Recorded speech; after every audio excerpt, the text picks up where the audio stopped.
Hi, guys, and welcome to Classical Comedies, Facts, and Trivia. Thank you for being here today. Today's video is on, you've heard of the Indian Dunes in California.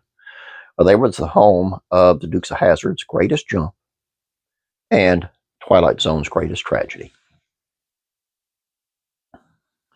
If you own a car junking business in California, Santa Clarita Valley circa 1980, you're a big fan of the Dukes of Hazzard. Sure, for starters, it was loaded with thrilling car chases and stunts, but the CBS action series also chewed through 1969 Dodge Chargers like Hubba Bubba chewing gum. The General Lee might have had their number 01 spray painted on its side, but Warner Brothers Studios used upward of 300 bright orange Chargers during the production of the 7 seasons.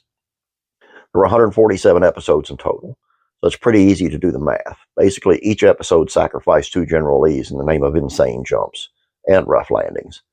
After a big stunt, the cars were totaled. Some parts and panels would be recycled, but many vehicles were trashed. An estimate of 75 to 220 Chargers used on the show ended up crumbled and crushed into cubes in some junkyard.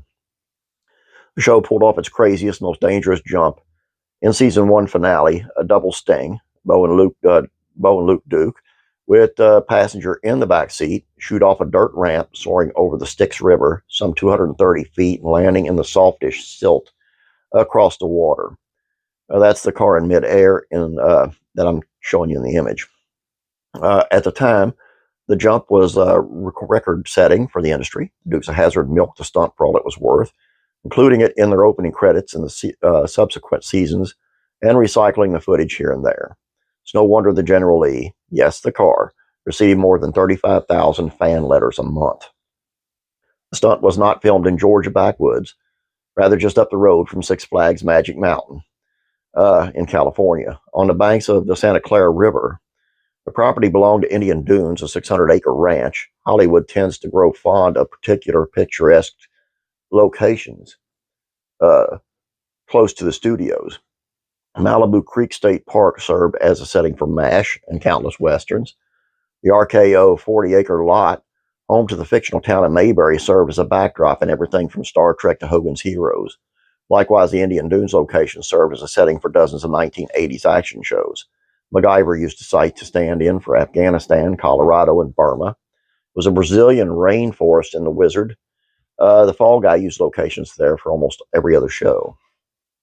Unfortunately, Indian Dunes is also the site of one of Hollywood's most infamous tragedies. Warner Brothers adapted the Twilight Zone to the big screen in the early 1980s, which esteemed directors like Steven Spielberg and George Miller remaking some of the most famous episodes. A stunt helicopter crashed in Indian Dunes, killing an actor and 2 child actors. Vic Morrow, the erstwhile star of Combat and father of actress Jennifer Jason Leigh, perished in the disaster. John Landis, the director of that sequence, was charged with involuntary manslaughter. After a 9-month trial, a jury acquitted him in 1987. The director settled with families of the deceased out of the court. As action-adventure television fell out of fashion, so too did the Indian Dunes Ranch. If you're doing it Hill Street Blues, you're not going to the Indian Dunes. You'll go to downtown L.A., the location manager told the L.A. Times in 1987. Just a very, very sad. I don't know. I would still like to go there and check out Indian Dunes Ranch. I think it would be cool. There's a lot of history there. Anyway, that's all I got for you guys. Hope you enjoyed this. Please don't forget to subscribe. Please like this video. Thank you. You guys have a great day. God bless you, and I'm praying for you.